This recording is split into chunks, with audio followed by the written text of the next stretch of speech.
Certains mangent pas trop mal et ont des cancers à cause des pensées négatives qu'ils cultivent à tout bout de champ.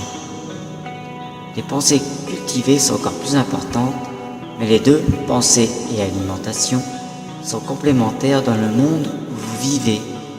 Essayez d'associer les pensées positives sur votre comportement et vos actions et sur ce que vous mangez.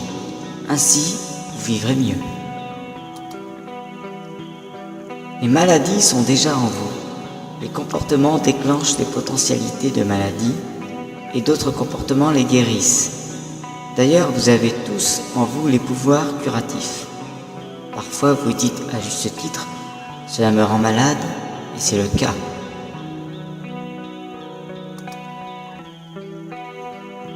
Les dates des prophéties d'Archéis ne correspondent pas avec vos dates terrestres car l'espace temporel est décalé. Il y a des événements qui peuvent intervenir et qui rallongent le chemin. Donc les dates sont reculées et il ne faut pas oublier que les médiums ne donnent que des chemins possibles. Les dates ont été données car les terriens voulaient des dates.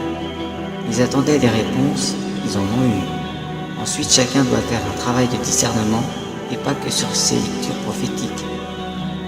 Moins les questions étaient portées sur le développement personnel, sur la guérison, et plus il y avait ce travail de discernement à faire, ce qui n'a pas été compris.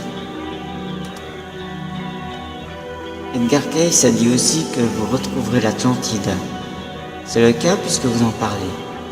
Vous savez que le peuple Atlante a existé alors qu'il y a eu d'autres civilisations que vous ne connaissez pas, dont vous ignorez tout et qui ont pourtant existé.